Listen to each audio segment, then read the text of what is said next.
बाबा साहब डॉक्टर अम्बेडकर ने अपने अपने 4-4 बच्चों की कुर्बानी दी है। ये छोटी मोटी लड़ाई नहीं है, ये किसी पद और प्रतिष्ठा की लड़ाई नहीं है, ये कौमों की लड़ाई है। और जब कौम की लड़ाई आती है तो सीना कटने के लिए तैयार रहना चाहिए।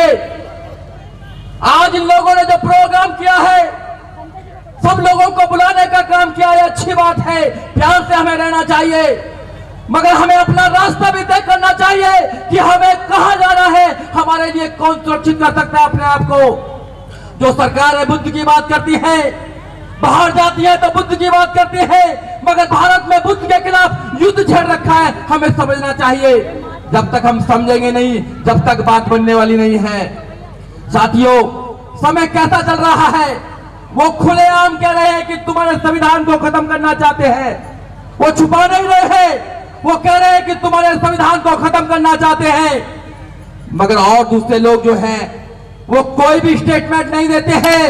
केवल एक नेता है पूरे देश के अंदर, बहन कुमारी मायावती, जो कहती है कि आप संविधान खत्म करेंगे, हम आपको खत्म कर देंगे इस देश से। आपने अगर संविधान से हाथ लगाया तो आपकी खैर नहीं होगी। वो संविधान को क्यों खत्म करना चाहते हैं? संविधान क्या कहता है? बाबा साहब डॉक्टर अम्बेडकर ने आप लोगों के लिए संविधान बनाया। संविधान क्या चाहता है? संविधान न्याय चाहता है, संविधान समता चाहता है, संविधान समानता चाहता है, संविधान भाईचारा चाहते हैं। मगर ना तो आपको न्याय देना चाहते हैं, ना वो समता की बात करते हैं, ना वो स्वतंत्रता की बात करते हैं, और ना वो भाईचारे की बात करते हैं। तो आप लोगों को आवाज उठानी पड़ेगी, आप लोगों को उनकी आंखों में आंखें डालकर सवाल करना पड़ेगा कि आप बात तो बाबा साहब डॉक्टर अम्बेडकर की करते हैं, मगर बाबा साहब डॉक्टर अम्बेडकर के विचारों पर नहीं चलते हैं। अगर कोई व्यक्ति बाबा साहब डॉक्टर अम्बेडकर की 22 प्रतिज्ञाओं को पढ़ देते हैं तो ऐसी क्या मजबूरी हो जाती है कि उनको इस्तीफा देना पड़ता है? आपको पूछना पड़ेगा, आपको पूछना पड़ेगा उन लोगों से। हम लोग भी पूछने का काम करते हैं।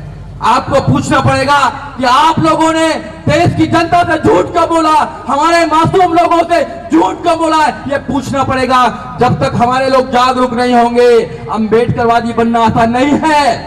मैं हमेशा कहता हूँ, IAS, PCS, doctor, engineer, professor, जज, वकील बनना आसान होगा, मगर अम्बेडकरवादी बनना आसान नहीं है। अम्बेडकरवादी आदमी को लोहे के चने चलाने पड़ते हैं, हर वक्त परीक्षा देनी पड़ती है, क्योंकि ये रास्ता ही ऐसा है, ये रास्ता ही ऐसा है। अगर रास्ता बाबा साहब डॉक्टर अम्बेडकर देके गए हैं, हमारी औकात नहीं थी कि हम अच्छे कोट पैंट टाई पहन सके। धन्य बाबा साहब डॉक्टर अम्बेडकर, जिन्होंने अपने बच्चों की कुर्बानी देकर हम जैसे लोगों को तैयार करने का काम किया। आज हम लोग खड़े होकर यहाँ बोल रहे हैं तो बाबा साहब डॉक्टर अम्बेडकर की वजह से बोल रहे हैं। इसलिए अपने घर में बाबा साहब डॉक्टर अम्बेडकर के बच्चे, जो बाबा साहब डॉक्टर अम्बेडकर के विचार है, अपने बच्चों को बताने की बात कीजिए। मैं एक छोटी सी आपको कहानी बताना चाहता हूं साथियों। बाबा साहब डॉक्टर अम्बेडकर क्यों महान है? बाबा साहब डॉक्टर अम्बेडकर पूरी दुनिया में क्यों माने जाते हैं? बाबा साहब डॉक्टर अम्बेडकर को हर आदमी क्यों अपने साथ लगाना चाहता है? बाबा साहब डॉक्टर अम्बेडकर इतने महान दुनिया में कैसे बने? बाबा साहब डॉक्टर अम्बेडकर ने, जब से पैदा हुए बाबा साहब डॉक्टर अम्बेडकर 6 दिसंबर 1956 तक, बाबा साहब डॉक्टर अम्बेडकर एक मिनट भी शांत नहीं रहे, हमारे लिए सोचते रहे, हमारे लिए अपने बच्चों की कुर्बानी दी, अपने पत्नी की कुर्बानी दी, यहाँ तक कि अपने ऐशोआराम की कुर्बानी दी। हमको आजाद कर गए, हमको विधान देकर गए, हमको संविधान देकर गए। और वो संविधान आज क्या कहता है कि गरीब का बच्चा भी इस देश में IAS बन सकता है, गरीब का बच्चा भी इस देश में PCS बन सकता है, गरीब का बच्चा भी उत्तर प्रदेश का 4-4 बार मुख्यमंत्री बन सकता है। नहीं, पहले कैसे विधान था? पहले विधान था, एक पढ़ सकता है, एक लड़ सकता है, एक व्यापार कर सकता है, और सब सबकी सेवा करेंगे। जब बाबा साहब डॉक्टर अम्बेडकर को मौका मिला तो बाबा साहब डॉक्टर अम्बेडकर की कलम ने लिखा कि सब पढ़ सकते हैं, सब लड़ सकते हैं, सब व्यापार कर सकते हैं, और सब सबकी सेवा कर सकते हैं। ऐसे थे बाबा साहब डॉक्टर अम्बेडकर। न्याय प्रिय थे बाबा साहब डॉक्टर अम्बेडकर। हम लोग न्याय प्रिय हैं, हम देश से मोहब्बत करते हैं, देश की निर्माण हम करते हैं। सड़क से लेकर सन तक का निर्माण कौन करता है? हमारे लोग करते हैं। सुबह सुबह सफाई कौन करता है देश की? हम लोग करते हैं। देश के निर्माण में जितना हाथ हमारा है, जितना बलिदान हमारा है, किसी का नहीं है। पहले भी देश लूटता था, पहले भी लुटेरे आते थे, देश को लूट कर ले जाते थे, आज भी सरकारों के माध्यम से देश को लूटा जा रहा है।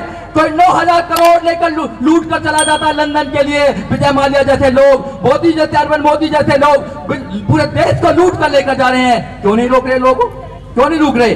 वैसे तो कहते हैं कि हम आपको 5 किलो अनाज देने का काम करेंगे। क्या हमारा यही वास्ता है, क्या हमारा यही हैसियत है कि केवल 5 किलो अनाज के लिए हम अपने बच्चों की आजादी कुर्बान कर दे, अपने बच्चों के एजुकेशन को कुर्बान कर दे? नहीं कर सकते हैं। आपको बाबा साहब डॉक्टर अंबेडकर के विचारों का पुत्र बनना पड़ेगा, क्योंकि बाबा साहब डॉक्टर अंबेडकर ने आपके लिए सब कुछ दिया था। और सबसे ज्यादा ताकत जो है वो आपके अंदर राजा बनाने की ताकत है। जब आप राजा बना सकते हैं तो अपना राजा क्यों नहीं बना सकते हैं? क्यों नहीं राजा बना सकते हैं? धर्म की रक्षा उनकी होती है जिनका राजा होता है। जब जब भी तुम्हारा राजा बना, सम्राट अशोक बने तो धर्म की रक्षा हुई, बहन जी सरकार में आई तो आपके धर्म की रक्षा हुई, और अगर दोबारा भी बहन जी आएंगी तो आपके धर्म की रक्षा होगी। कोई करने वाला नहीं है, कोई करने वाला नहीं है। कातिल से आप रहम की भीख मांग रहे हैं और कह रहे हैं कि हमको माफ कर दीजिए, हमारा कत्ल नहीं कीजिए। जब जब भी मौका मिलेगा कातिल को आपको काटेगा, आपके बच्चों के एजुकेशन को खत्म करेगा, रोजगार को खत्म करेगा, न्याय को खत्म करेगा, स्वतंत्रता को खत्म करेगा, आपके हर चीज को खत्म करने का काम करेगा, यहां तक कि आपके संविधान को भी खत्म करने का काम करेगा। तो कातिलों से रहम की उम्मीद मत कीजिए कि कातिल रहम की उम्मीद करेगा। अगर आपको अपने बच्चों के भविष्य को बचाना है, एजुकेशन को बचाना है, सम्मान को बचाना है, तो अपने पैरों पर खुद खड़ा होना पड़ेगा, नहीं तो बात बनने वाली नहीं है। यहां पर 90% लोगों को केवल गरीब बनाया जा रहा है, केवल गरीब। ये केवल फाइनेंशियली आपको पहले गुलाम बनाना चाहते हैं, फिर उसके बाद में मेंटली गुलाम बनाएंगे और सब कुछ कर देंगे। अभी भंते जी और बात भी कर रहे थे, अंधविश्वास की बात कर रहे थे। अंधविश्वास में तो आपने देखा है कि कितने बाबा छोड़ रखे हैं लोगों ने। ये सरकार से पोषित लोग हैं। सरकार चाहती है कि हमारे लोग ना पढ़ें, सरकार चाहती है कि हमारे लोग माइंड से ना सोचें, सरकार चाहती है कि इन लोगों का डेवलप ना हो, सरकार चाहती है कि इनके बच्चे आगे ना बढ़े।